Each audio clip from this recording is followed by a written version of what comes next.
¿Cómo va? Bienvenidos a una nueva edición de Oligarcas de la Nada. Creo que esto no requiere mucha presentación. Estamos en la Quinta de Olivos con el señor Alberto Fernández. Alberto, muchas gracias por recibirnos. ¿Cómo estás? No, es un gusto grande. Bueno, lo que hacemos en nuestras ediciones, Alberto, en los podcasts, generalmente es recorrer la carrera del invitado, la invitada, empezando por la militancia, después hablando de la coyuntura nacional y demás cosas, por lo que para arrancar nos gustaría empezar por... fuiste al colegio Mariano Moreno, Sí. entonces nos gustaría empezar charlando sobre la construcción de tu vocación como abogado, la política y los comienzos de tu militancia, si lo hacías en el secundario. A ver, la convicción por la abogacía la tuve desde siempre, porque mi padre fue juez, era abogado, y para mí la abogacía es una carrera maravillosa que te abre la cabeza muchísimo, y además tiene una parte que en la carrera no tiene la importancia que debería tener, que es la parte de la filosofía jurídica, que explica mucho el porqué de las normas, el porqué de culturalmente las decisiones jurídicas se toman. Nunca uno va descubriendo, a través de lo que los alemanes y muchos otros llamaron las teorías de las normas, que en verdad las leyes son el resultado de normas culturales. O sea, nosotros no robamos porque sabemos que el artículo 162 del Código Penal lo castiga. Nosotros no robamos porque sabemos por nuestros padres, por la educación, por lo que se llaman sistemas de control social, que eso no debemos hacerlo. Entonces, abracé mi amor al derecho desde siempre. En el colegio secundario tuvimos 3 materias. Una era instrucción democrática, que hablaba de cómo era el funcionamiento de la democracia y la institucionalidad. Instrucción cívica, que era lo mismo, con otro nombre. Y en la época de Cámpora esa materia cambió y se llamó Estudio de la Realidad Social Argentina, ERSA se llamaba la materia. Pero todas tenían el mismo sentido, era conocer cómo era el sistema institucional argentino, cómo funcionaba la Constitución, y sobre esa base uno fue forjándose políticamente. Esto es la realidad, porque el derecho está directamente vinculado a la política. Pues finalmente, de acuerdo a cómo vos concebís una sociedad, hacés las normas que hacés. Si vos concebís una sociedad conservadora, hacés normas restrictivas. Si considerás si tenés ideas progresistas, concebís una sociedad donde los derechos sociales se vayan ampliando. Si sos un revolucionario, inventás las normas que se te dan la gana, tirás un sistema normativo y haces las normas que querés, en el sentido que sea la revolución. Pero así empecé mi militancia, era una época de mucho bullicio político, ¿no? Yo empecé a militar en el año 72, y en el 73 ya estaba con la militancia en pleno, y a los 73, en el 73 fue delegado de la UES en el colegio, primero de mi división, después de mi año. Al final terminé siendo el delegado del colegio, pero ya la UES estaba muy dividida porque el peronismo se había dividido mucho a partir del pase a la clandestinidad de montoneros y esas cosas que muchos no estábamos de acuerdo. Y así empezó. Sí, hace un tiempo charlamos con Kelly Olmos y ella nos decía que se conocían de la militancia y que una cosa destacable del Alberto militante era su capacidad de armado político. Si tuvieras que reconocerle algo a ese Alberto que arrancó militando, ¿qué sería? Lo mismo, porque finalmente si algo me enamoró de la lógica de Néstor Kirchner, es descubrir en Kirchner que la política es una construcción colectiva, no es una construcción individual. O sea, este narcisismo político que existe en la Argentina, donde aparece un tipo que de repente aparecen todos los medios y entonces todos dicen, ah, este es el candidato, y lo vimos hace muchos años, no es de ahora, porque uno basta recordar y se da cuenta que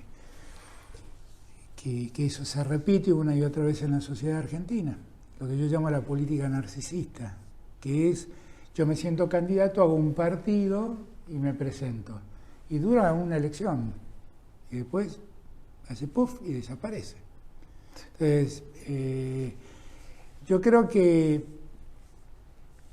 lo que yo siempre tuve a favor y en contra, ¿no? A mí siempre me jugaba a favor la racionalidad, y a veces la racionalidad te juega en contra en la política, porque en la política hace también falta una dosis de osadía que si te sale mal el costo es muy alto, ¿no? Pero lo que creo que Kelly quiere plantear es esa lógica de la racionalidad que yo le pongo. O sea, primero, la construcción política supone la suma de voluntades. Y en la suma de voluntades, lo que uno busca es convencer a cada uno de ustedes de que lo que yo les estoy proponiendo es lo mejor. Y eso es para mí la política. La política no es un acto de imposición. La política no es un cuartel. En la política no se obedece. En la política se concilian ideas y se buscan acuerdos. Y si bien es cierto que siempre va a haber un primus inter pares que lidere, somos pares, somos dirigentes, somos gente que habla y representa algo de la política. Eso lo tuve desde siempre, porque siendo los profesores conmigo tienen un serio problema, porque era el delegado de la UES y era un buen alumno, y cuando por ahí mis compañeros querían tomar el colegio porque una profesora había bochado a la mitad de la división, les decía, muchachos, por esto no se toma un colegio. Por esto, en todo caso, hablemos con la profesora, veamos si no es la profesora la que está fallando, pero por esto no se toma un colegio. Y entonces esa racionalidad, ya te digo, creo que es la característica más importante de mi característica política. No sé si una virtud, es mi característica. Eso es así, eso es así. Y creo que Kelly, cuando habla de eso, de que soy un gran armador, es porque me doy tiempo a hablar con todos y tratar de ponerlos a todos en mi mismo colectivo, de subirlos y decir, vamos en este colectivo. Después resolvamos quién maneja el colectivo, pero estemos todos en este colectivo. Me interesa esta idea de el ser tan racional, ¿no? Ser racional y la osadía. ¿Vos crees que en algún momento pecás de ser muy racional y caes en la falta de osadía? Y si viste eso como un conflicto o como un problema no, político. Yo no lo veo, pero muchos lo sienten. Muchos lo sienten. Ejemplo, yo racionalmente, cuando vi que Vicentín estaba en crisis, dije, bueno, puede ser una buena oportunidad para que el Estado tenga una empresa testigo en el mundo cerealero. Y entonces ordené la expropiación. Después me encontré con muchas dificultades en los tribunales.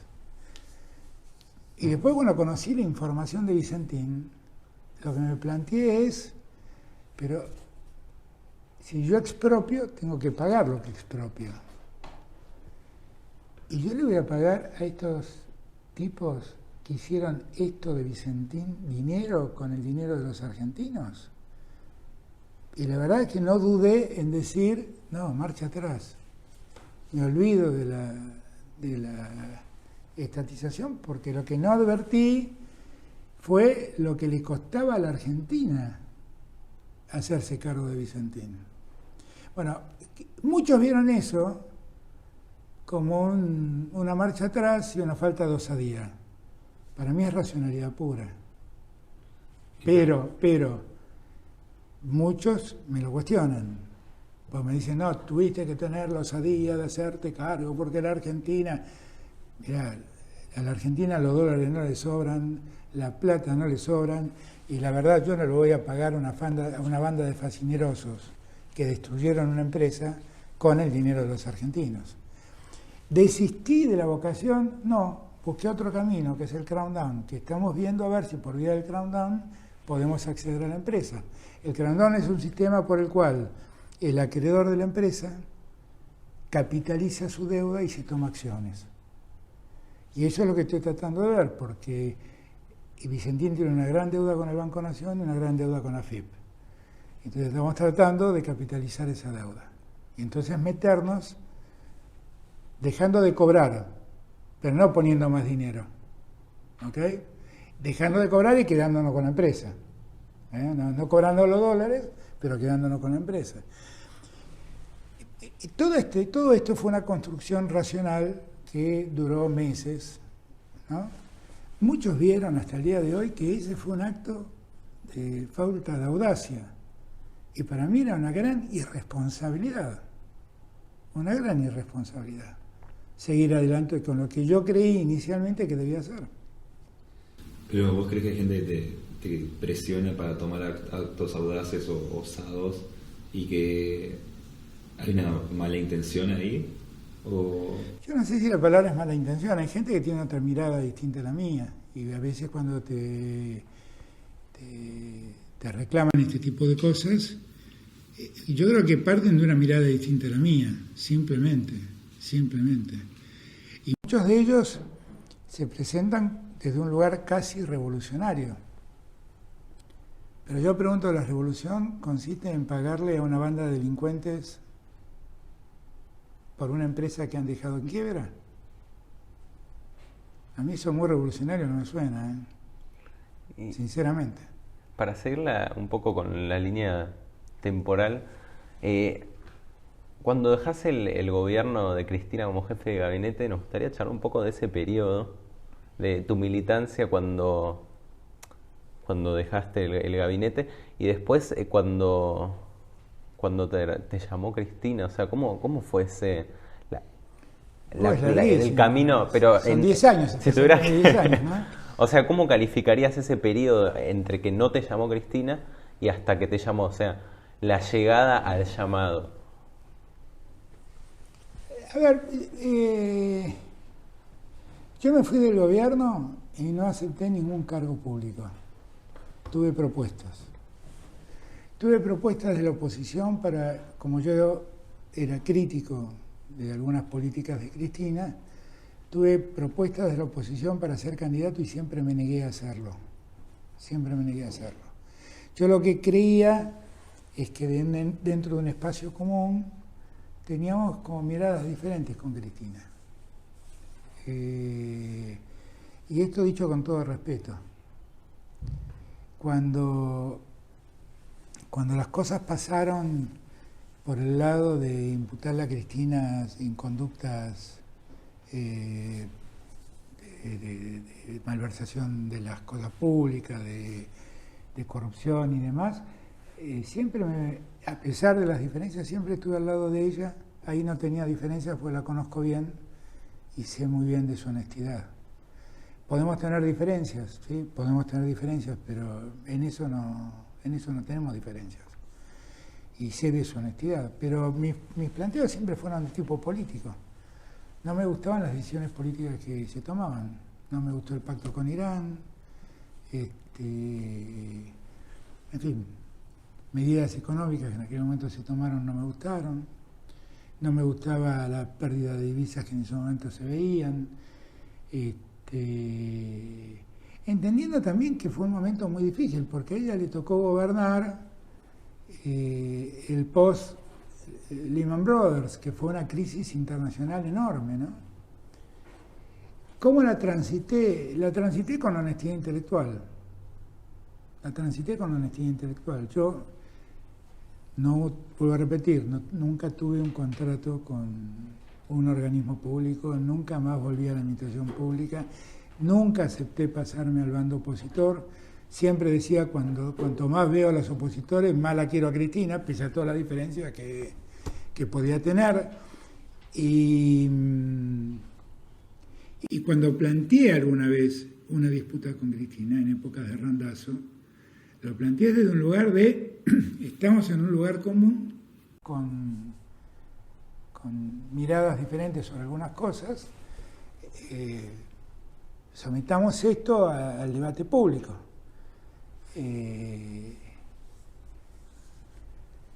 Después vino la charla con Cristina y creo que la charla con Cristina tuvo que ver con todo. Tuvo que ver con que el 2017, primero, el haber perdido en el 2015 y entregar el gobierno a Macri para nosotros fue muy doloroso, para todos fue muy doloroso. Que en el 2017 otra vez hayamos perdido todos, para mí fue muy doloroso. Yo me acuerdo que después de esa derrota tuve una primera charla con Cristina y cenamos una noche con Florencio Randazzo y le dije, esto así no puede seguir. Esto así no puede seguir, tenemos que estar unidos, tenemos que unirnos. A partir de ahí me puse a trabajar por la unidad. Y le hablé a Cristina con la unidad. Ella inicialmente tuvo una mirada escéptica, pero empecé a hablar con todos. Volví a hablar con Sergio, empecé a hablar con la gente de Sergio. Empecé a hablar con lo que era el randacismo, que virtualmente me lo traje entero. Y así fuimos pudiendo construir esa unidad que tan útil fue para ganar en el 2019. Y después de haber pasado todo ese proceso de que hoy por hoy se haya resuelto todo ese conflicto, que estemos en el frente de todos y yendo hacia una elección en la que todo apunta a que vamos a ir en unidad nuevamente, ¿reiterás esa decisión de haberte diferenciado, digamos, en ese momento del gobierno de Cristina? Y bueno, es lo que yo creía, qué sé yo. Cristina se diferencia de mi gobierno. Y escribe cartas, y saca tweets, y está bien. Digo, a mí esas cosas no me molestan, porque finalmente lo que dejan en evidencia es que está viva la política. La peor política es la que obedece. Pues la política obediente es un acto de sometimiento. Y la verdad nosotros no tenemos, en política, se los decía antes fuera del aire, las políticas no es un cuartel, no es un cuartel. Entonces, yo no, lo que yo creía es lo que creía, y aún hoy lo sigo creyendo, que fueron errores políticos a mi juicio, malas decisiones políticas. Seguramente Cristina también, cuando critica cosas, ve malas decisiones políticas en el gobierno mío. Y yo la escucho y en algunas puede tener razón, en otras creo que no tiene ninguna, pero bueno, pero es su posición y yo la respeto, ella es una persona muy respetable. Y Alberto, ya asumiste y ya estamos a 3 años y medio de tu gestión, de tu mandato. Viendo en retrospectiva, en comparación con el poder ejecutivo que manejaste en el 2000 y ahora, ¿qué diferencias notás y qué balance haces de lo que va de tu gestión? No, es que la verdad es que mi gobierno no es comparable con ninguno, quiero ser sincero, por el contexto que tuvo. Yo fui el jefe de gabinete de Néstor, llegamos con un gobierno en mucha crisis, pero también nos tocaron 4 años fenomenales donde los commodities no paraban de subir y donde tuvimos un proceso de acumulación de reservas que fue relativamente fácil de hacer. Y tan grande fue el proceso de acumulación de reservas que hasta un día nos dimos el lujo de pagarle toda la deuda que se había contraído con el fondo y sacarnos al fondo de encima. ¿Qué tiene en común el presente con eso? Y bueno, a ver, que la verdad los dos heredamos los resultados de las políticas neoliberales, primero de la Alianza y yo de Macri, que heredamos un cuadro de pobreza preocupante,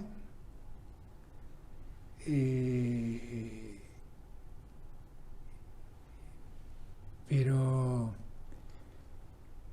con Néstor nunca tuvimos, ni Néstor, ni Cristina, ni Macri, soportaron una pandemia. La pandemia, todos nosotros somos sobrevivientes de la pandemia. La pandemia se llevó 10 millones de vidas en el mundo. la cuarta parte de lo que se llevó la Segunda Guerra Mundial, para que tomemos noción, ¿no? Mantuvo las economías absolutamente cerradas durante más de un año. Nosotros éramos un país con una deuda impagable, tomada con acreedores privados y con el Fondo Monetario Internacional, de un modo irresponsable absolutamente. El otro día López Obrador lo explicó mucho mejor que yo, con una irresponsabilidad por parte del fondo, del gobierno de Trump y del gobierno de Macri, increíble, increíble. Pero ahí no hablemos solo del fondo, fue la deuda también que tomaron con los acreedores privados. O sea, hay que recordar que celebraban haber tomado créditos a 100 años. Hay que acordarse de esas cosas. En ese contexto nosotros llegamos. Empezamos un proceso de recuperación en los primeros 90 días clarísimo. Y al día 99 cayó la pandemia. Y la pandemia, gobernar en la pandemia es muy difícil. Es muy difícil. Es como caminar en un pantano. No sabes dónde te hundís, no sabes dónde pisás y te hundís. Y yo, en los comienzos de febrero, había hecho todo una recorrida por Europa y había hablado con todos los líderes europeos, muchos de los cuales finalmente terminaban siendo casi amigos míos. Macron, Costa, Pedro Sánchez. Y yo los llamaba, cuando se desata la pandemia en Argentina, para que ellos me cuenten qué estaban haciendo. Y eran respuestas desesperantes, porque eran, no tengo idea, no sabemos qué hacer, tengo estallados los hospitales, tengo estallados, no tengo médicos, no sabemos cómo parar esto, no sabemos cómo parar esto. La llamé a Angela Merkel, que para mí fue una de las dirigentes más impresionantes que conocí en mi vida, y le dije, perdóneme, pero quiero preguntarle un poquito, estoy acá con el...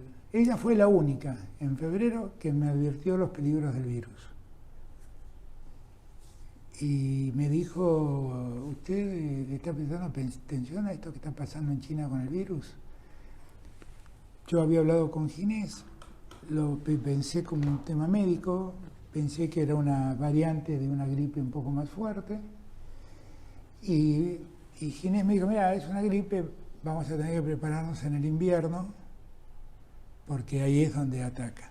Pero apareció el 19 de marzo en Argentina, con 30 grados de calor. Merkel en aquel momento, yo le contesté, le dije, bueno, esto habrá que ver en enero. Me acuerdo que me dijo, préstele atención, va a traer muchos problemas y va a hacer un gran daño a la economía. Y yo me quedé, ¿viste? Dice, ¿por qué me dice esto? Fue la única que me dijo, había estado con Netanyahu en Israel, con el Papa, con Conte, con Pedro Sánchez, con Costa, con Macron, con Merkel. La única que me lo dijo fue Merkel. Cuando la llamo a Merkel, desatado la pandemia, le digo, escúcheme, no, mire, estoy acá con el problema de la pandemia. Y sí, llegó el problema, finalmente, ¿se acuerda que se lo había comentado? Sí, le digo, pero es de una gravedad enorme. Sí, yo me lo temía, me dice, yo me lo temía. Cuénteme un poco qué está haciendo usted para ver cómo me puede ayudar a decidir qué hacer. Respuesta textual de Merkel. Aquí todos me dicen que hay que volver a la medicina de la Edad Media. Le digo, ¿y eso en qué consiste? Todos tienen que quedarse encerrados en sus casas. Fue la respuesta de Merkel. Y a partir de allí empezamos un momento tremendo, donde teníamos que decirle a la gente, no solamente que se queden en su casa, que paralicen sus actividades, que los chicos no vayan al colegio, que no haya reuniones sociales. Un momento que era muy ingrato para la gente, profundamente ingrato para la gente. Y que estaba en un momento de la economía que era un desastre, porque la Argentina no accedía a ningún crédito, porque así nos dejó Macri, no accedía a ningún crédito. Ahora, a todo eso sumale que sos presidente de la República. Y Todas las mañanas me levantaba, prendía la tele y abajo había un contador de muertes. Fue un momento muy ingrato, nosotros no nos damos cuenta. Pasado el tiempo, ¿cómo evaluamos nuestro funcionamiento en la pandemia? Mirá, se murieron lamentablemente 130.000 personas. Esto lo sabemos todos. Pero lo que no sabemos es que en Argentina se enfermaron 11 millones de personas de COVID. Quiere decir que salvamos la vida a 10.870.000 personas. Eso lo hizo la salud pública, que la tuvimos que levantar en 3 meses porque estaba destruida, porque así la habían dejado. Acuérdense que ni Ministerio de Salud existía. Cuando pasamos la pandemia y dijimos, bueno, ya está, pasó la pandemia, respiremos, a Rusia se le ocurre invadir Ucrania. Y las consecuencias de eso son tremendas, porque el aumento del precio de los alimentos, el aumento del precio de la energía fue enorme y nos generó un gran problema. Enorme. Y claro, y ahí la disyuntiva fue, bueno, ¿qué hacemos? ¿Paramos la importación de energía y con eso paramos la actividad industrial? ¿O pagamos lo que vale la energía y seguimos produciendo? Elegimos lo último. Y la Argentina en 2 años creció 16 puntos, el 16% creció nuestra economía entre el 2021 y el 2022. Entramos al 2023 habiendo sobrecumplido las metas del programa con el fondo, sobrecumplidos. Y aparece la sequía más grande desde 1929. No hay una sequía de este tipo, o sea, en 104 años. Date cuenta. Y vos decís, bueno, estamos en Buenos Aires, acá el parque se ve verde. ¿Qué te afecta la sequía? 20.000 millones de dólares que dejan de entrar en la Argentina. Y Alberto, si vemos, por ejemplo, el principio de la pandemia, la cuarentena y eso, tu imagen entre la gente y entre el pueblo argentino en general era muy positiva, más por la construcción de consensos con la oposición, con todos. ¿Crees que hubo un punto de inflexión en tu gobierno, por ejemplo, no sé, la quita del punto de coparticipación a la ciudad o algo que haya empeorado tu imagen y que también haya dificultado esa construcción de consensos? Yo lo que creo es que la gente, yo también he sido ciudadano antes que presidente, y uno tiende a buscar al responsable de la desgracia que le está tocando atravesar. Y claro, la pandemia fue una enorme desgracia, una enorme desgracia. Muchos tienen familiares muertos, muchos perdieron sus empleos, muchos cerraron sus empresas. Fue una enorme desgracia. Ahora, yo quiero ser franco también, porque en ese momento yo tenía más de 80 puntos de imagen positiva. Fue la oposición la que empezó a decir basta de barbijos, salgamos a la calle, hacían caravanas con los autos, venían acá y estaban 2 horas dando vuelta alrededor del Diego tocando la bocina. Algunos actores se ponían en un corralito y decían estamos en contra de las restricciones. Y eso lo único que hacía era prolongar la pandemia. Entonces, ¿y por qué lo hacían? Y bueno, porque no querían tampoco ver un dirigente que creciera de ese modo. El punto de coparticipación es un acto de hipocresía porque es algo que venimos hablando desde la campaña. El modo en que Macri dispuso de ese punto en favor de la Ciudad de Buenos Aires. Yo soy porteño. Buenos Aires es una ciudad opulenta. Tanto es así que de hecho, cuando salió la medida cautelar, decidieron bajar los impuestos porque no tenían problemas fiscales, no tienen ningún problema fiscal por la cantidad de plata que se mueve en Buenos Aires. Y la verdad es que esto lo venía planteando desde siempre. Tomé la decisión en un momento crítico, es cierto. Estaba la policía de Buenos Aires amotinada y no teníamos recursos. Y no teníamos crédito. Ahora, yo lo que lamento es que desde la Ciudad de Buenos Aires digan fue una medida inconsulta. Eso es falso. Lo veníamos hablando hacía muchísimo tiempo, lo venía planteando hacía muchísimo tiempo y estoy seguro que tenía razón. Porque la coparticipación es una ley y no se puede modificar arbitrariamente. Muchos dicen, bueno, pero es la parte que le correspondía al gobierno nacional. Pero por ahí Chaco necesitaba ese punto mucho más que Buenos Aires. No es que yo con la parte de coparticipación del gobierno nacional puedo hacer lo que se me da la gana. La vez pasada yo fui al Chaco, estuve con Capitanich, y el gobernador me contaba que estamos terminando un acueducto de 100 y pico de kilómetros que lleva agua potable a 450.000 chaqueños. Eso es una obra importante, ¿no? Llevar agua potable a 400.000, ¿no? Bueno. Los fondos con los que ese acueducto se iba a hacer, Macri lo destinó para hacer el paseo del Bajo en Puerto Madero. La pregunta mía era, ¿qué era más importante? Que los que éramos vecinos de Puerto Madero, entre los que me incluyo, tengamos un tráfico más fluido o que tengan agua potable 450.000 chaqueños. Esa es la pregunta. Y lo que ocurrió es que con esa lógica, Macri le dio ese punto a la Ciudad de Buenos Aires, que objetivamente no lo necesitaba. Antes que la Ciudad de Buenos Aires había muchas otras provincias que lo necesitaban. También Buenos Aires. También Buenos Aires. Por eso digo, yo creo que en esa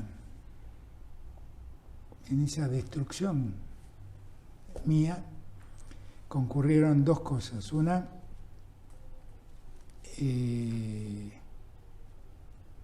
que la oposición tomó la decisión de confrontar conmigo en la pandemia. Y para muchos que estaban cansados fue un discurso razonable, ¿no? Dos, que yo me precio de no haber jamás hecho ningún tipo de negocio con ningún canal, ninguna radio de televisión. No haberle pagado nunca a un periodista nada. Yo el 10 de diciembre anuncié que la publicidad no iba a ir más a producciones privadas, iba a ir a los medios en directo y no teníamos trato con el periodismo. Y eso me costó mucho, porque otros sí pagan, y muchos pagan para que hablen mal de mí. Muchos. Yo creo que eso tiene que ver. De todas maneras, las imágenes van y vienen, como digo yo. Suben y bajan, no hay que prestarle mucha atención a eso. Lo que sí digo es que finalmente mucha gente va a entender que lo que nos pasó por el tiempo que nos tocó vivir. Y que muchas veces fueron manipulados socialmente para construir una imagen que no es realmente la que el gobierno. O sea, cuando estamos terminando el gobierno, explícame vos cómo fue tan desastroso el gobierno que tiene el índice de desocupación más bajo. Crecimos 16 puntos en 2 años. Llevamos 32 meses consecutivos de creación de empleo genuino. Vos mirás la economía y la economía se está moviendo mucho. No tenemos la sequía y el primer trimestre creció la economía. Tan mal no fue la cosa. Pero no sé, yo miro la situación actual y digo, la inflación, la pobreza infantil, o sea, la situación no está bien ahora mismo. No, yo no dije eso, yo no dije que estuviera bien. Yo lo que te dije es cuánto avanzamos. Y evidentemente quedan muchas cosas por hacer. Quedan muchas cosas por hacer. Y el contexto no siempre te permite hacerlas. Vos podés ver lo de la inflación. Claro, la inflación es muy alta en Argentina. Pero ¿por qué no te fijas qué pasó con la inflación en el mundo? Porque la inflación también es en gran medida resultado de lo que yo contaba de la guerra. Entonces vos te podés encontrar con países que hace 2 años atrás tenían tasas negativas, como Alemania, y hoy tienen 10 puntos de inflación. ¿Cuánto creció esa inflación? ¿Por cuánto se multiplicó? ¿Por 10? Podés pensar España, que tenía 2 puntos y llegó a 12. ¿Por cuánto se multiplicó? Por 6. Podés pararte en Chile, que se multiplicó por casi 4 puntos. ¿Por cuánto se multiplicó en Argentina? Por 2. Por 2. Lo que pasa es que nunca te olvides que te dejaron 55 puntos de inflación, ¿eh? Macri no se fue sin inflación, ¿eh? 55 puntos de inflación te dejó. Y eso no lo podés olvidar. Y cuando yo hacía campaña, decía siempre, miren, la inflación no se va a resolver en 5 años. Va a demandar mucho tiempo. Y ni pensaba en lo que iba a pasar con la guerra. No estaba en mis planes. Entonces, ahí hay que ser muy serios, muy serios.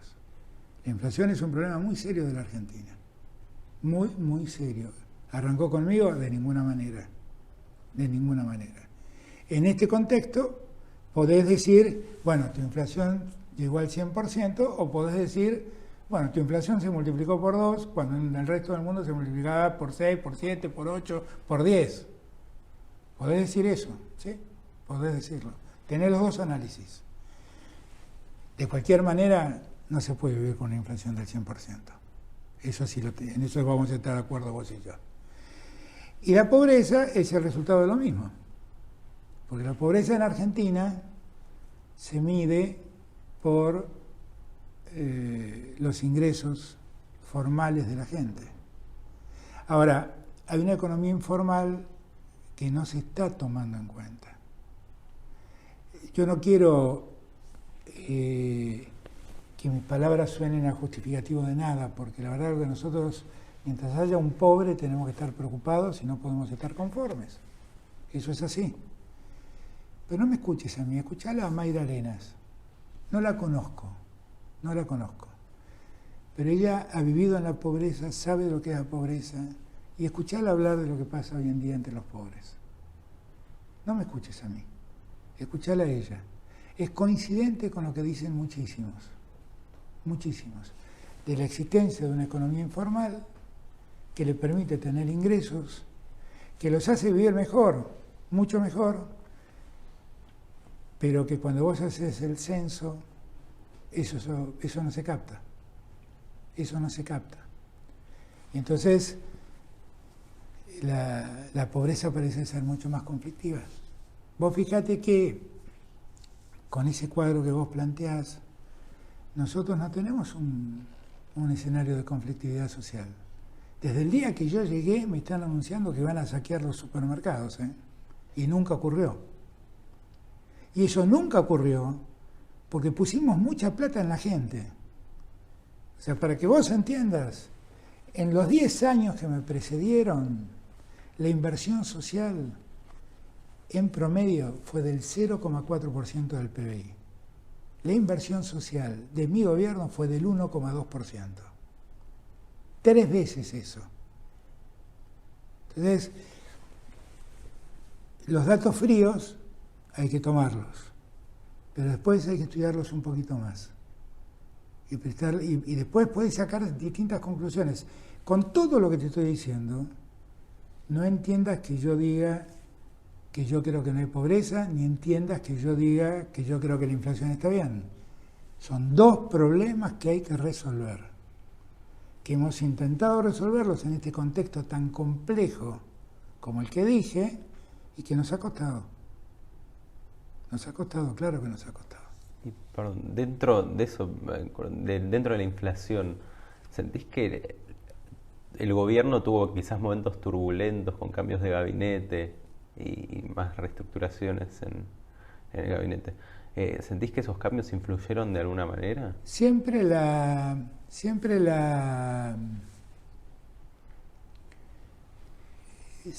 esos movimientos son nocivos para la inflación, porque se enojan mucho conmigo cuando lo digo, pero la verdad es que lo dice toda la economía, todos los estudios económicos. Hay una parte de la inflación que se llama inflación autoconstruida, que es la inflación del comerciante, del pequeño comerciante o del pequeño empresario, que ve ruido y por las dudas aumenta los precios, ¿no? Yo tengo una casa que vende ropa y leo que va a aumentar la luz y yo no espero el aumento de la luz. Empiezo a remarcar los precios hoy para prevenirme del posible aumento de la luz. Eso ocurre. Negar que eso ocurre es una soncera, eso ocurre. Ocurre en todo lado del mundo, en la Argentina con mucho más potencia, porque como venimos de recurrentes procesos inflacionarios, bueno, la gente está más prevenida y entonces tiene más tendencia a hacer eso. A mí no me... yo creo que esas cosas sí fueron negativas, pero cualquier movimiento es negativo en ese sentido, ¿no? Es negativo el discurso de la oposición diciendo que hay que dolarizar, porque si en los diarios, en los medios no oficialistas que responden a un expresidente, se dice que si el gobierno puede perder y puede ganar a alguien que dice que va a dolarizar, vos te das cuenta que eso es un mensaje tremendo para quien lo recibe, porque el costo de la dolarización es inmenso. Es inmenso. Inmenso. Y si a vos te preocupa la pobreza, no quieras saber la pobreza que vas a tener el día que dolaricen. No quieras saberlo. No quieras saberlo. Por eso es un juego donde confluyen una serie de cosas. Eso que vos decís en términos económicos se llama expectativas. Y las expectativas juegan mucho en todo eso. Keynes, que básicamente era un profesor de ética, no era un economista, tuvo el enorme mérito de poner en valor lo que significa lo psicológico dentro de la economía. Y entonces, todas estas cosas Keynes las explica muy bien y las advierte muy bien. ¿Sos keynesiano?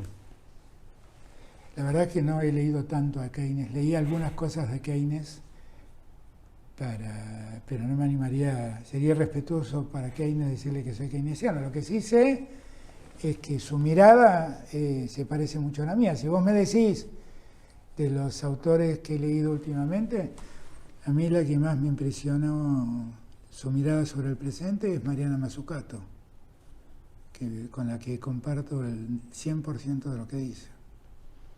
Ahora, Mariana Mazzucato, porque viste que este país es un poco raro, ¿no? Si sos keynesiano, quiere decir que no te importa el déficit fiscal. No, eso no decía Keynes, no hablaba de esas cosas Keynes. Y está claro que el déficit fiscal es una causa de la inflación, que la emisión monetaria es una causa de la inflación y que hay otras causas de la inflación.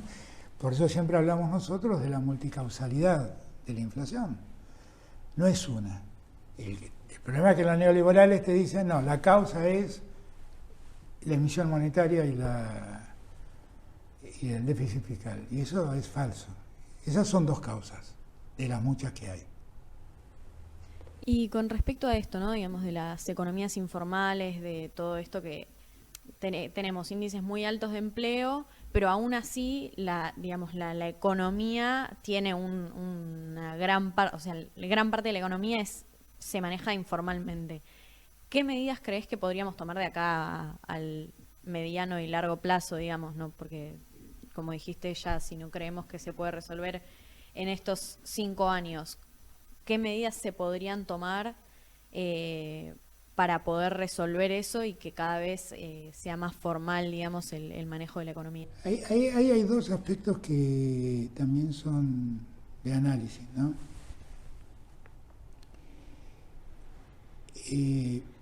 Primero, hay una mirada joven que se siente más libre no siendo empleado. Entonces empiezan sus proyectos de emprendedores o realizan teletrabajo para empresas del exterior que nosotros no registramos.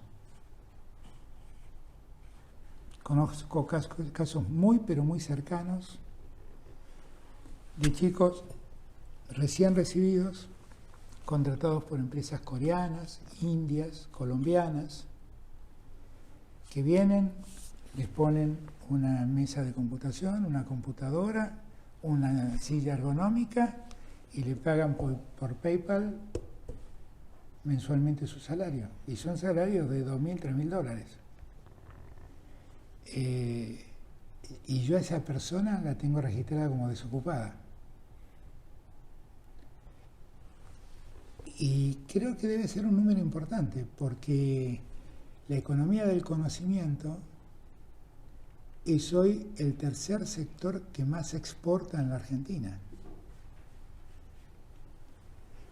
Después tenés los que se sienten más conformes manejando su tiempo. Y entonces por ahí trabajan en deliveries, ¿no? Y entonces efectivamente son más dueños de su tiempo. No tienen que cumplir un horario, qué sé yo. Lo que no advierten muchas veces esos chicos es que no gozan de ninguno de los derechos de un trabajador registrado. No tienen aguinaldo, no tienen licencias si las necesitan, no tienen vacaciones pagas, si los despiden no tienen indemnización. Y también hay que reconocer que hay nuevas formas de trabajo y de empleo que son difíciles, qué sé yo. Son muy difíciles. Te pongo un ejemplo. Airbnb es un boom para alquilar casas y departamentos. Y casi imposible de registrar por el Estado. Casi imposible de registrar por el Estado. Y todos los pagos se hacen transaccionalmente y electrónicamente y es muy difícil. Entonces, ahí hay una nueva realidad, que ahí lo escuchaba Malatón hablar de la economía Barrani, que no sé qué quiere decir Barrani, pero él usa ese término. Ilegal. Que creo que él tiene mucha razón. Y escuchando a Mayra Arena, a quien no conozco, pero le tengo mucho respeto, porque siempre que la he oído hablar con mucha sensatez, dice cosas parecidas. Pero creo que resolver eso va a demandar tiempo, Sofía, porque va a demandar tiempo. Porque también son cosas que son prácticas que están en una generación, la de los millennials, que la Constitución nunca supo que iban a existir los millennials. Esta es la verdad.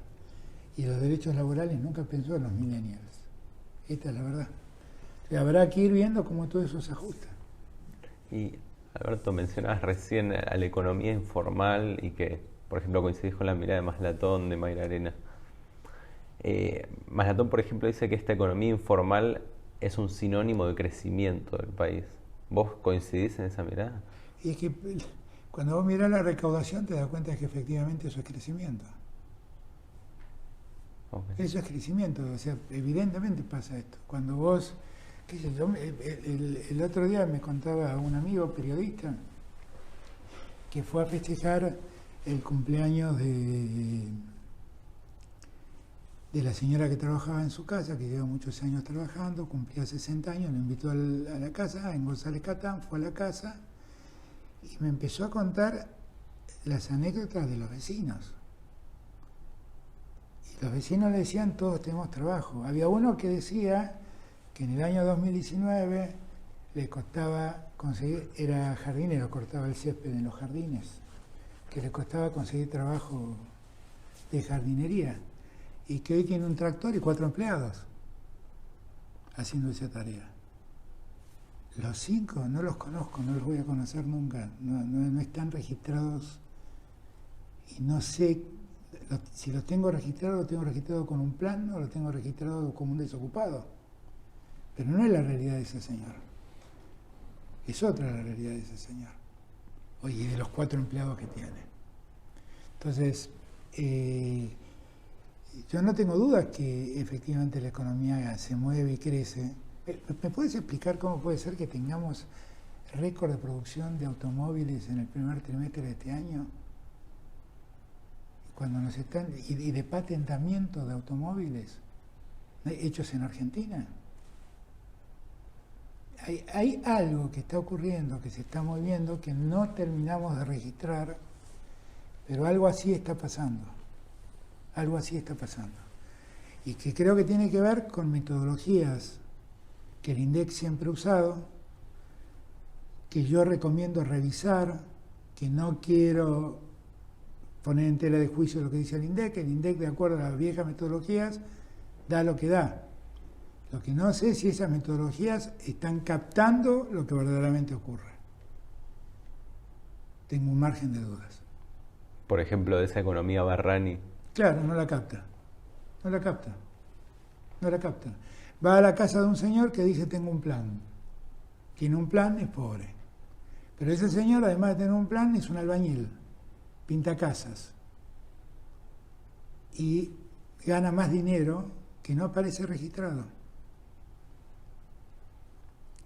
Ustedes 3 alguna vez van al médico, van al dentista.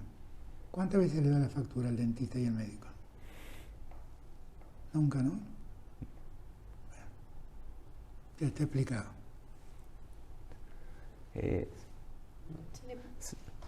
¿Cómo ves al peronismo, Alberto? Bien. ¿Quizás? ¿Bien? Sí, yo creo que está viviendo un buen momento, un momento de revisión, de reflexión, de disputa, pero está volviendo a entender que lo que tenemos enfrente es muy peligroso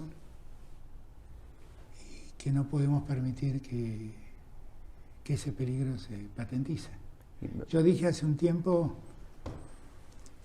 con mucho cuidado, que muchas veces la democracia es usada por los no demócratas para llegar al poder, y en el poder muestran todo su autoritarismo.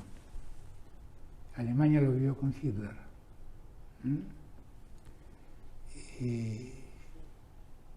Me criticaron mucho. Pero lo escuché a Carrero decir el otro día lo mismo y peor.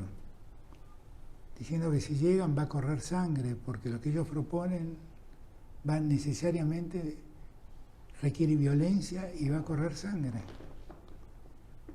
Nosotros no podemos permitir que eso pase. No lo podemos permitir. No lo podemos permitir. Entonces, y tenemos que revisar. Porque la pregunta de Santiago es pertinente.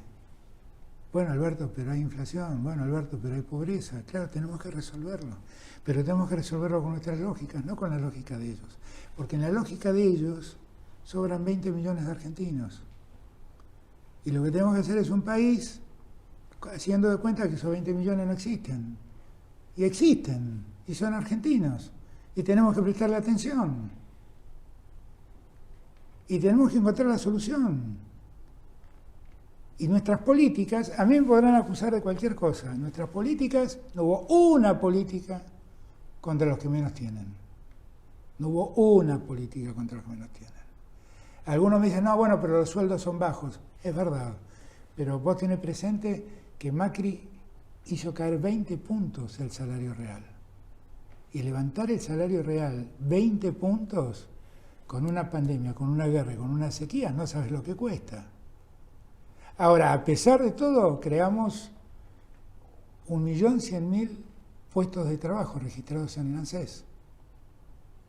Esa era gente que no era que cobraba un 20% menos, no tenía trabajo.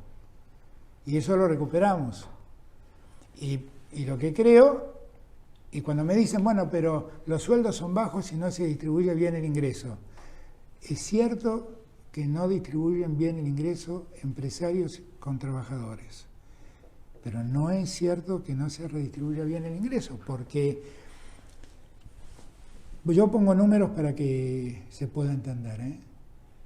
Yo este mes entrego la casa 110.000. Construimos 110.000 casas en toda la Argentina.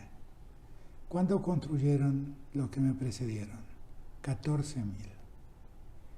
Estas casas se pagan, no son gratis. Se pagan con un crédito. ¿Cómo se ajusta el crédito? Es un porcentaje de la variación salarial. El 80% de lo que aumente tu salario. ¿Cómo se pagaban antes? Con el UVA. Cuando llegamos al gobierno, el 70% de la obra pública estaba paralizada. Y la obra pública debía 50.000 millones de pesos. ¿Cómo estamos hoy? Iniciamos 6.000 obras públicas, terminamos 3.500 obras públicas.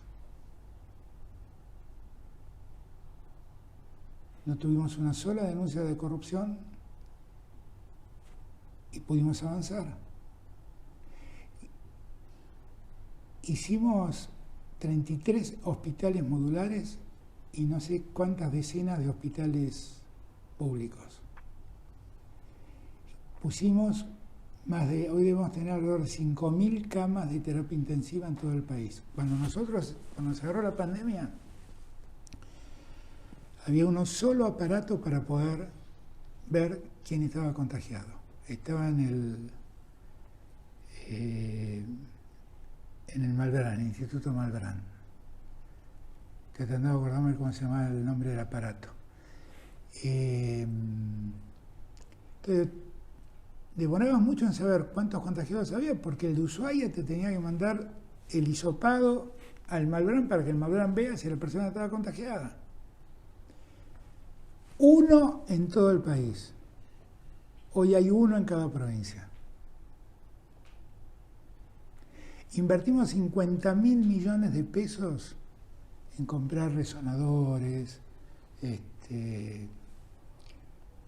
¿cómo se llama lo que si me acuerdo, me olvido el nombre, ese tubo que te meten para resonancias magnéticas? Toda esa última tecnología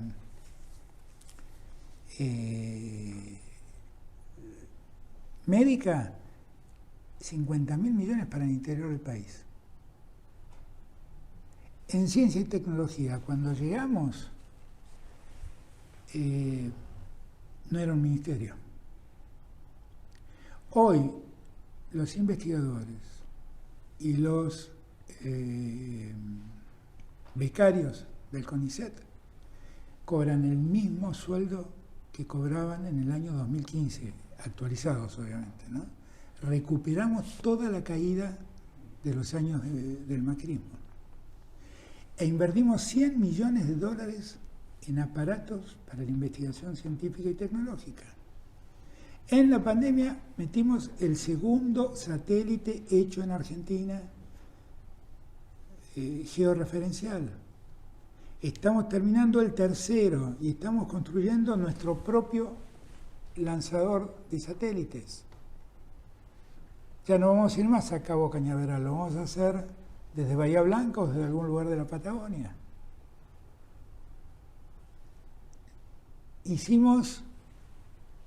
Macri hizo en 4 años una intervención en edificios universitarios.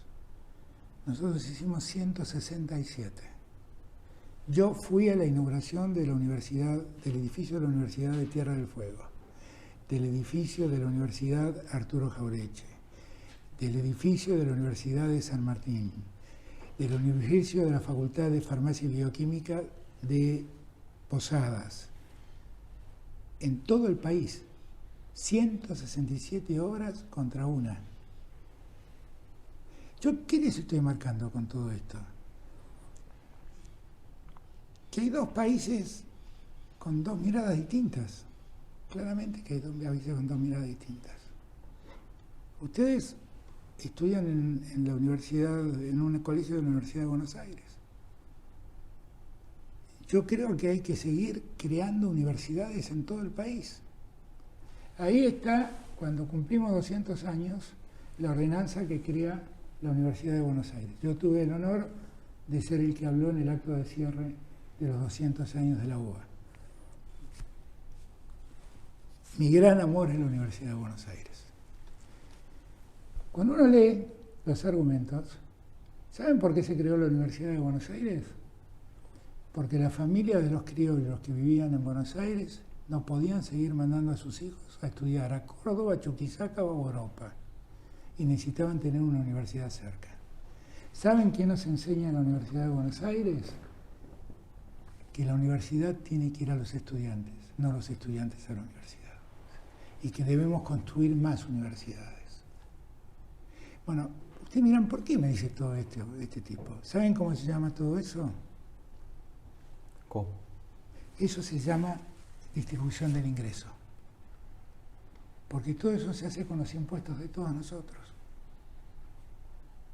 Todo eso es distribución del ingreso. Cada hospital es distribución del ingreso. Cada escuela es distribución del ingreso. Cada jardín de infantes es distribución del ingreso. Cada facultad es distribución del ingreso.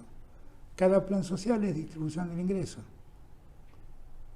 Entonces, podemos discutir cualquier cosa, pero que no hubo distribución del ingreso y una mejora de la distribución del ingreso en estos años, eso es falso. Lo que hay, sí, es una tensión entre salarios y empresarios. Difícil de resolver, porque los empresarios suelen ser difíciles de aflojar y quieren llevarse lo que más pueden.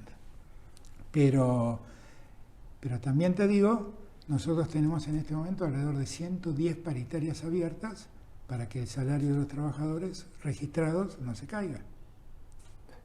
Alberto, recién hace un ratito hablabas de, por ejemplo, los repartidores de delivery, y hace poco en Twitter se hizo viral una imagen de un repartidor de una de las aplicaciones con un sticker que decía Milei, y relacionando también con la pregunta sobre cómo ves al peronismo hoy en día, nos gustaría preguntarte por qué crees que el movimiento peronista ya no puede captar a los jóvenes como lo hacía en su momento, y por qué el liberalismo es más influyente para vos. ¿Cuál crees que es el error que está? Bueno, yo creo que esa es parte de una prédica que no sé si es cierta. Quiero serte honesto. Cuando vos le preguntás a los encuestadores, te dicen que... Uno me dijo que 1 de cada 10 contesta la encuesta. O sea, van y le dicen, ¿te puedo hacer una encuesta? No. ¿Te puedo hacer una encuesta? No. ¿Te puedo hacer una encuesta? No. Así 9 hasta que uno dice sí. Con lo cual, la fragilidad de las encuestas es muy alta. Muy, muy alta. El que mejor resultado me dio en esta pregunta me dice que 4 de cada 10 no contestan. Con lo cual la fragilidad de las encuestas es muy alta también. Yo no me animaría a decir que los chicos están todos con Milei. No me animaría a decir eso. Yo lo que sí creo, sí, que Milei se presenta como el antisistema, que Milei le vende a los chicos una idea de libertad falsa. Porque la libertad es genuina cuando todos estamos en un plano de igualdad. O sea, si todos nosotros podemos entrar a la universidad, la libertad de que vos seas ingeniero, vos en ciencias políticas y vos abogada, es maravilloso. Pero si vos venís de una familia de trabajadores a los que les cuesta llegar a fin de mes, viven muy lejos de una universidad, la libertad ahí no existe. La libertad ahí no existe. Y entonces, Milei se presenta como el antisistema, habla de la casta, la política es una casta, nunca habla de la casta económica, ¿te das cuenta? Nunca habla de la casta que le da de comer a él. la casta empresarial, que en otros tiempos se escribieron libros de los dueños del poder en Argentina, los dueños de la Argentina, la patria contratista. De ellos nunca habla, ¿eh? De ellos nunca habla, a ellos son los que le pagan. Por eso, cada vez que Milei reniega contra el sistema, lo que debemos admitirle a los jóvenes es que nadie defiende más este sistema injusto que Milei. Nadie lo defiende más, con el falso argumento de la libertad. ¿Y pero por qué crees que en los medios se habla tanto de él y no, por ejemplo, de, no sé, de Guado de Pedro, de Scioli, de Rossi? ¿Por qué crees que está tan presente el discurso en los medios y en los jóvenes? Han metido que hay un... si vos mirás objetivamente, el peronismo siempre tiene 40 puntos de votos, 40 puntos es el antiperonismo y 20 puntos es lo que llamamos independientes. Más o menos es así. Los 20 puntos de antiperonismo hoy están divididos. Un pedazo lo tiene Milei, otro pedazo lo tiene Juntos por el Cambio. Es así. Es tan simple como eso. Y hay antiperonistas más virulentos y hay antiperonistas menos virulentos. Milei convoca a ese antiperonismo virulento y ha convencido a muchos jóvenes que él es lo contrario del sistema. O sea, nosotros somos una casta de privilegiados. Yo me voy de acá, me vuelvo a mi casa, ¿eh? No me voy a una mansión ni me pagan oficinas como un expresidente de los Estados Unidos. No, soy un privilegiado de haber sido presidente de esta patria. Ese es el gran privilegio que tengo, el gran honor que me llevo. Okay. Yo me voy con lo que entré, y lo único que me llevo es el honor de haber presidido la Argentina. Ahora, el planteo de Milei es un planteo absolutamente falaz, mentiroso, cínico. Cuando le habla de dolarización a la gente, dígale la verdad, Milei. Dígale cuánto van a caer los salarios reales en la Argentina. Dígale la verdad, no les mienta. No les mienta. El otro día un amigo me comentó que la señora que trabajaba en la casa le preguntó, che, ¿y vos a quién vas a votar? Yo voy a votar a Milei. ¿Cómo vas a votar a Milei? Y sí, porque voy a cobrar en dólares. Claro, pero así se confunde la gente. Así se confunde la gente. Yo creo que si la Argentina está sana, no puede prestarle ninguna atención a Milei. Y que nosotros, como fuerza política, tenemos dos deberes. Uno, ser los garantes de la democracia. Dos, ser los garantes de los derechos civiles.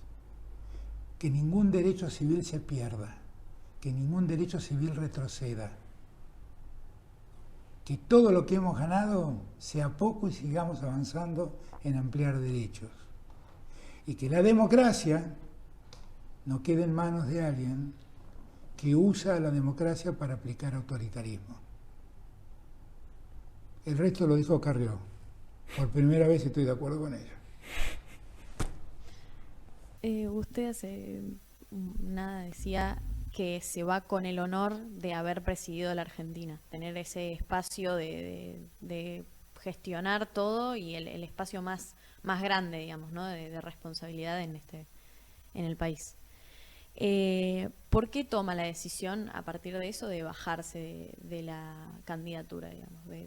Porque creo que yo no soy importante. Lo importante es un proyecto político y ese proyecto político lo que reclamaba en su momento era una PASO y que me planteaban que someterse a una PASO con el presidente participando era muy complejo porque el presidente maneja los resortes del Estado y tenía allí cierta ventaja.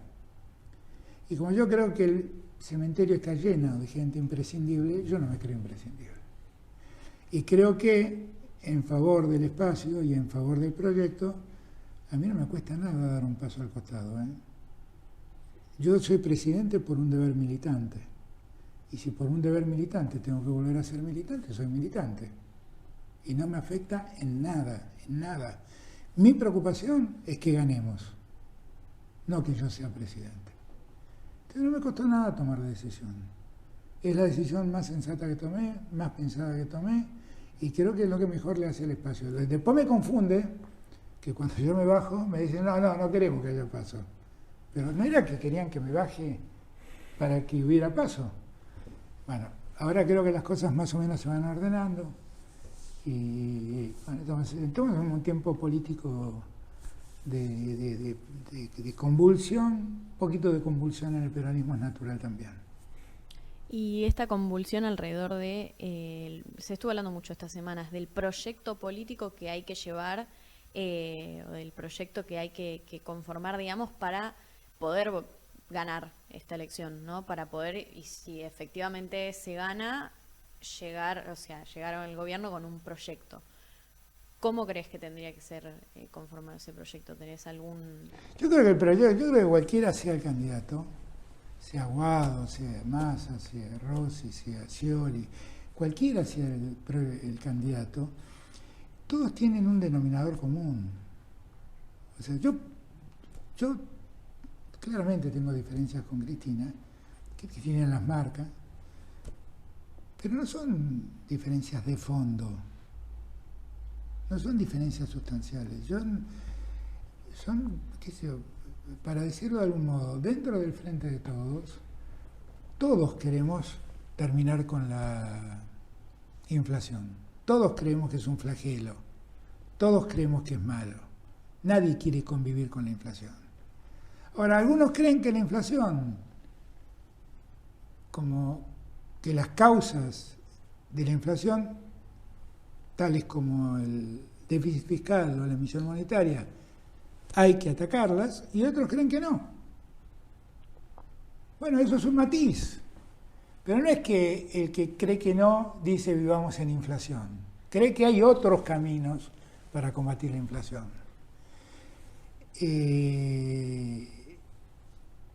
En materia de derechos humanos no tenemos ningún tipo de diferencia. En materia de ampliación de derechos no tenemos ningún tipo de diferencia. En materia de derechos laborales no tenemos ningún tipo de diferencia. En materia de inserción de la Argentina en el mundo no tenemos diferencias. Entonces, yo no me animaría a decir que en el frente hay problemas que nos hacen diferenciar mucho. Hay matices. Algunos creen que el acuerdo con el fondo debió haber sido más duro, estamos los que creemos que fue todo lo duro que se podía hacer, están los que dicen, bueno, ablandemos un poco con el fondo, y están los que decimos, no ablandemos con el fondo, qué sé yo, pero nadie dice rompamos con el fondo. Yo eso no se lo escuché decir a nadie. Entonces, y está muy bien, porque solo destaco, ¿no?, que el swap que se firmó en China la semana pasada, que es una ampliación por 3 años del swap que ya tenemos, tiene una condición. ¿Cuál es? Que tengamos acuerdo con el Fondo Monetario. ¿Me gusta? ¿Qué me importa si me gusta o no me gusta? Es un dato de la realidad esto. Es un dato de la realidad. ¿Y crees que al principio de la gestión se podría haber denunciado esa deuda? Yo creo que es muy difícil. Y te voy a explicar por qué. Porque ese crédito fue pedido por un gobierno democrático que había ganado unas elecciones 3 meses antes. No tenía ni siquiera la legitimidad que tenía la que pagamos nosotros con Néstor. Ella tal vez podía cuestionar su legitimidad porque venía de la dictadura.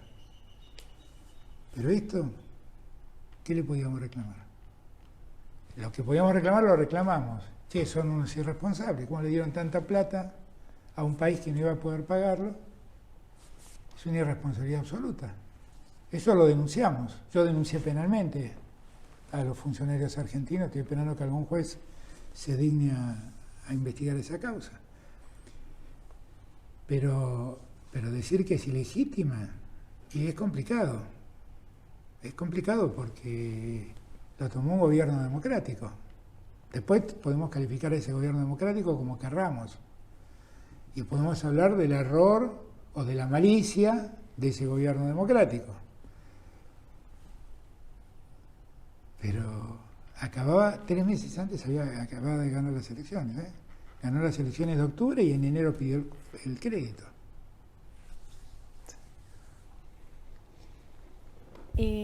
Hace un rato hablábamos de esta posición, ¿no? Un punto que hay en común es la posición que tiene que tomar Argentina en el mundo. En un mundo cada vez más partido entre Estados Unidos y Rusia y China, ¿cuál es esa posición? Y con respecto a los recursos naturales, al litio, por ejemplo, ¿de qué forma se podría encarar la explotación de esos recursos naturales para que sea lo más favorable para...? Nosotros, yo lo que he planteado, y algo he conseguido, es que en el caso puntual, primero sepamos que por la Constitución los recursos minerales son recursos provinciales, no son del Estado Nacional. Eso es una diferencia muy grande con Bolivia y con Chile. Yo le he recomendado a los países, a las provincias que tienen litio, que vean de formar una OPEP del litio con Chile y con Bolivia, que vayan ellos a esa OPEP, que no vaya el Estado Nacional, que vayan los jefes de esos estados, Catamarca, Santiago, Jujuy, Salta, que vayan ellos. Como yo no quiero que el litio se siga exportando sin ningún tipo de elaboración, ya hemos logrado un primer paso, que es que el litio que se extrae se convierta en algo así como hidrocarbonato de litio, no me acuerdo exactamente el nombre, que es con lo que se hace la batería. Y a su vez ITECH, que es la empresa de tecnología de YPF, ya ha desarrollado una planta piloto para la construcción de baterías en Argentina. Con lo cual, lo que yo quiero es que la Argentina produzca baterías y exporte baterías. Eso es agregarle valor a la producción primaria y es trabajo para los argentinos. Eso deberíamos hacerlo con todo. Con el cobre que empezamos a sacar ahora, deberíamos empezar a convertirlo en cables, ¿no? Deberíamos hacerlo con todos, con todo. También con los alimentos. Lleva 2 años tratándose en el Congreso la ley de agroindustria. Esa ley sería un boom para la producción argentina, porque ya lo que haríamos es dejar de exportar alimentos para animales para empezar a exportar alimentos para seres humanos. Sería formidable hacer eso. Así que yo creo que esos son los desafíos que tenemos por delante. La Argentina tiene un futuro promisorio. El mundo necesita gas, tenemos la segunda reserva de gas no convencional del mundo. Ahora, con el gasoducto que se está terminando, prácticamente tenemos soberanía energética con ese gas. Ese gas lo podemos exportar a muy buen precio y con muy buenos ingresos. Tenemos petróleo que aún se usa y que podemos exportar con muy buenos ingresos para la Argentina. Tenemos alimentos que podemos exportar con muy buenos ingresos para la Argentina. Tenemos litio, tenemos cobre, tenemos plata, tenemos oro. Tenemos una Patagonia que es el lugar donde mejor se puede desarrollar el hidrógeno verde, que es el combustible del futuro. Y ya hay proyectos instalándose. Entonces, tenemos todo. Solo hay que saber hacerlo. Y entre esa agenda productiva y ambiental para el desarrollo, ¿crees que se tiene que buscar un equilibrio o para el progreso del país hay que abocarse más que nada a la producción? Mirá, el país necesita volver a industrializarse como siempre lo fue. Las industrias a esta altura de los acontecimientos cada vez son menos contaminantes, porque ya están pensadas a partir del cambio climático. Entonces ya no son emisoras de carbono y ya se están desarrollando plantas de energía que no son absolutamente limpias. Y yo lo que creo es que lo que hay que ir es a la industrialización del país. La Argentina fue un país que hacía aviones.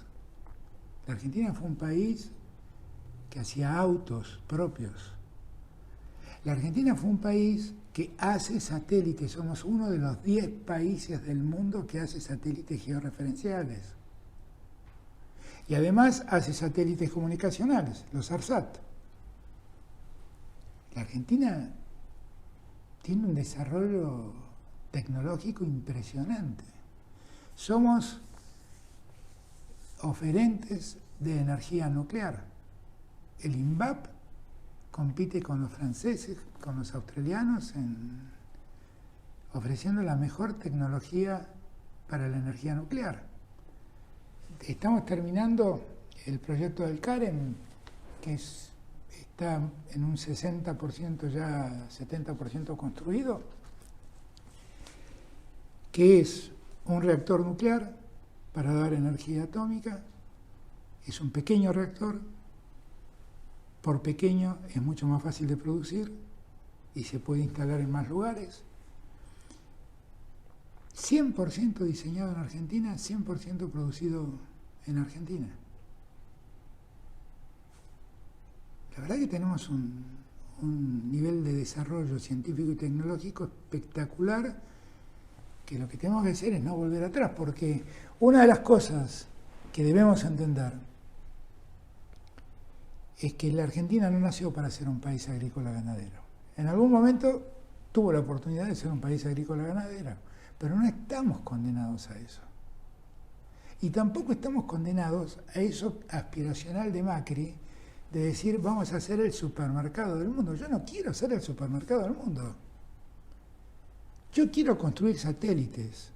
Yo quiero construir aparatología de medicina nuclear, como lo que estamos haciendo hoy en día en el INVAP. Yo quiero construir baterías de litio y quiero hacer autos eléctricos en Argentina. ¿Podemos hacerlo? ¿Cómo no vamos a poder hacerlo? ¿Y por qué crees que hubo tantas discrepancias en tu gestión en materia energética, por ejemplo? Porque la discrepancia fue por el precio de las tarifas. Porque veníamos de un momento muy duro donde las tarifas habían aumentado el 3.000, 4.000%. Y claro, las tarifas necesitaban correcciones, pero no queríamos que caiga sobre la gente. En el fondo estábamos todos de acuerdo, a ver cómo manejamos esto para que no se convierta en un problema para la gente. Finalmente terminamos haciendo la segmentación que nos permitió subsidiar a los que efectivamente necesitan el subsidio y dejar de subsidiar a los que pueden pagar. Y ahí ya empezamos un proceso de ahorro de subsidios. Pero el problema energético no tuvo que ver no tuvo que ver con nada de lo que estamos hablando, tuvo que ver con las tarifas. Con las tarifas. Y en el fondo, algunos creíamos que era necesario el aumento, un aumento racional, y otros decían, no es momento de hacer el aumento. Esto es todo. ¿Cuál crees que fue el mayor error y el mayor acierto de tu gestión? No, eso no tengo ni idea. Debo haber cometido muchos errores, qué sé yo, no sé, seguramente. ¿Y el mayor acierto? Haber actuado con honestidad. Todas las medidas que tomé las tomé honestamente, intelectualmente honesta, y las ejecuté con honestidad. Y estoy seguro que recibí un país postrado y dejo un país caminando. Con problemas, pero caminando. Y si tuvieras que decirle algo a el Alberto del acto en 2019 de Asunción, ¿qué le dirías? Qué lástima que llegó la pandemia. Y porque eso me cambió todos los planes. Alteró absolutamente todos los planes eso. Para el que me escucha es muy difícil de entender, pero fue así, ¿eh? Todos los planes se fueron por la borda el día que la pandemia apareció. Todos los planes. Hubiera querido no tener que vivirla. La viví y puse todo de mí porque las cosas salieran bien. Y cuando veo ese número de los 11 millones, yo quiero aclarar que la Organización Mundial de la Salud pone a la Argentina como ejemplo del tratamiento en la pandemia. Acá todavía la estamos discutiendo. Acá todavía están discutiendo si las vacunas eran buenas o eran malas. Bueno, ¿Y qué, son qué cosas te, que nos pasan. qué te genera pensar que vas a ser recordado como el presidente de la pandemia? Nada. Para algunos es bueno, para algunos es malo.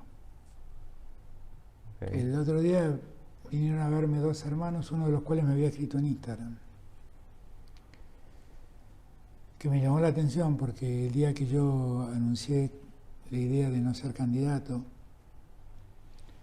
me escribió y me dijo, la frase empezaba diciendo, mi papá se murió primero, mi mamá se murió después, y yo cuando leí esto dije, este es un mensaje crítico.